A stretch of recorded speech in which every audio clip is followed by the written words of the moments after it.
The final of the 360th anniversary specials released just the other day, and with that came not only a new Doctor, an old villain coming back, but also a Hooniverse changing event. This episode is full to the brim with callbacks as well as teasers for the future, making it a great segue from the modern era into the new era starring Ncuti Gatwa in 2024. With how compact this episode is, there is so much room for failure, but does Russell T Davies nail it, or is the show doomed to fail? Well, let's get straight into that video and find out. Now, like always, we're going to start with the positives of this episode, and I think the number one positive is 100% the Toymaker. Now, Neil Patrick Harris was brilliant as this character, and there is literally zero flaws in his performance. Upon my first watch, I actually thought he was underutilized, but after rewatching it, I think they perfectly used this old villain, leaving enough room for him to come back if they wanted to. This character just wants to mess with the Doctor and have fun, albeit at the expense of others, but there's no motive to his doings, which for me makes the regeneration scene for David Tennant work even more, because we get to see it have time to breathe, because we have Donna there, Mel there. It takes a while to actually happen. It canonically makes sense. It's not just the villain just letting them get away with it.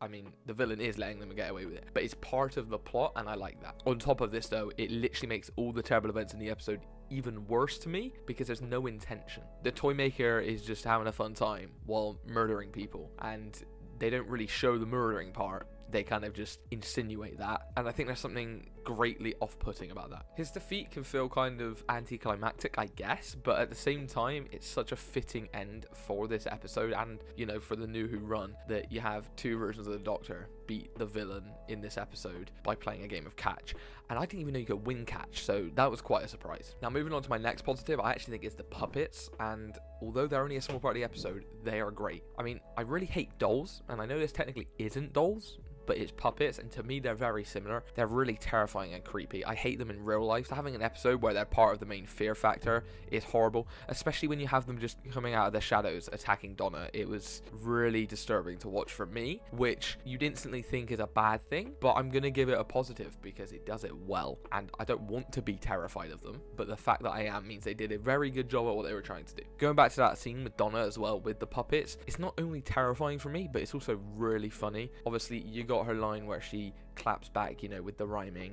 and then she boots the doll's head across the room, and there's no better companion or character, I think, that could have done that scene other than Donna, and it works so well. You also had that scene with David Tennant where you had the life-size puppet, and honestly that worked equally as well. I just think the Donna scene was more terrifying, but the main thing I really like about it is that they actually got real puppeteers and people that know how to do that, and I think it definitely made the effect better because they are controlled properly, and just watching the behind the scenes in the Unleashed episode was really interesting, and I definitely didn't expect it to be that hard work to do, and it's honestly really impressive. Now, my next positive is actually Ncuti Gatwa.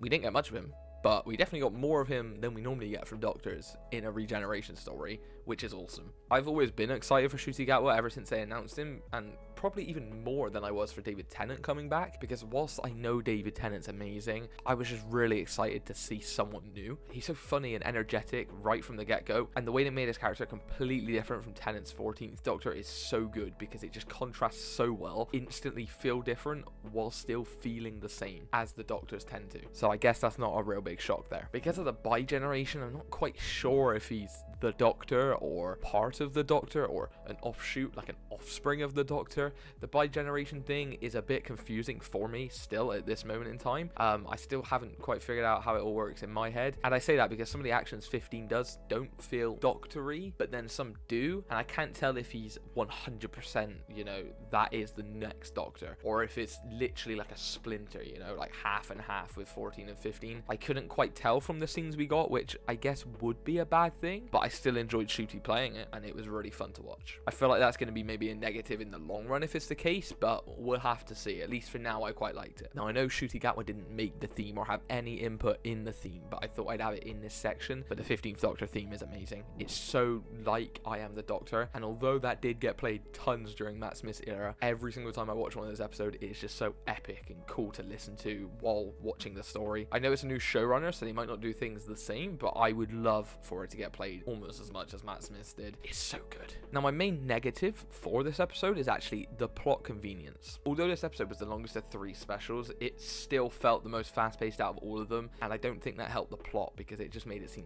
way too rushed. For me, Donna linking the brainwaves of Kate Stewart to a bit of sheet music is such a huge plot contrivance. I have no idea how she even thinks of that, and it makes absolutely zero sense to me. They tried explaining it like because Rose was trying to learn an instrument a few years ago, Donna helped her with it. She now remembers a little bit, connects the dots. I feel like that's a bit of a throwaway line, and it's still far-fetched for me. Another issue I have was the fact that the first ever television broadcast burned into every screen ever. How can that even work? I know the Doctor is super smart, right? But it is so illogical to me that that is a thing that can happen that I don't even know how someone that smart could think of that. Like, you were like super intelligent at that point. It makes no sense. Now, my last point is not a positive or a negative, because I'm on the fence about how I feel, and all of you have probably guessed this by now. It is the bi-generation. This is very clearly the main talking point of the episode, and so over the next few days I'll be coming up with an idea of how to make that work, how you can think about that working. Also, it can kind of fit into the canon without breaking all the rules we already know, and that video will be out very soon. But as of now, there's a few things I dislike and a few things I like, and I thought I'd at least cover those. So first off, I really dislike the lack of an explanation. I just really want to know how it works, and I wish they just told me rather than me having to try to figure it out. But who knows? I don't think we're going to get an answer very soon, at least. I really hope within the next season or 2 of the show we start learning more about it, because right now there is nothing. In the commentary episode for the Giggle on BBC iPlayer, RTD did give some insight into what he's thinking about it. One of his ideas was the fact that this bi-generation happened in every single one of the Doctor's regenerations in his past at this current moment, all to fix some issues with continuity, with Tales of the TARDIS, and when Doctors come back aged up. I'm not going to go too much into that within this video, but it will be in that one I make in a few days. Just know I'm not a big fan of the lack of knowledge currently. Another thing I didn't like was actually 15 being pulled out of 14. I don't think I've heard anyone talk about this, but for me, I wish we saw Tennant turn into Ncuti and then have the 14th Doctor pulled out of them, because I think currently the way it is, for me at least, is it seems like Ncuti is the copy and Tennant's the original, and I don't think that's a great idea when you're going into a new era. I feel like the other way around, you would have Ncuti be the original, because you've just seen him change into Ncuti. And if you pull 14 back out, it's almost like, oh, okay, this version's still left inside. Okay, take him out. Then he'll feel like the copy. At least that's how it works in my brain. Right now, there's just something about it to me that when I was watching Ncuti, I was at least distracted, being like, you aren't the real guy. What are you doing? The other thing I'm not a fan of is still having 14 around. And I say I'm not a fan of it. I love that we could see potentially more of him, and I think the ending he gets is so good, and it does really close off the New Who run. But at the same time, I feel like just having Tennant sat there on the side on Earth is really going to take away from Ncuti's run, because you can already tell how many people are going to be like, bring back Tennant, where's Tennant, you know, and people are going to be wanting that spin-off. I wouldn't hate the spin-off if they did one with him. It's perfectly set up. I just don't think they should do it anytime soon, and I'm hoping they don't do it anytime soon. But even then, I feel like people are going to complain when they do make the spin-off, like, oh, Doctor Who's dying, so here's Tennant again. Either way, it just feels like a really bad decision in my mind. And what I do enjoy is how the Toymaker's realm and his control on reality is the reason for this. So the fact that because he can literally make anything happen, he wants this new Doctor, and inadvertently he causes them to be a new person, and that is such a great explanation to go along with this. The fact that both Doctors won, so both of them got a reward, and you see Tennant's Doctor get rid of the Toymaker forever, and you see have 15's Doctor choose to have another TARDIS, and I think that is such a great way of basically duplicating both of these things.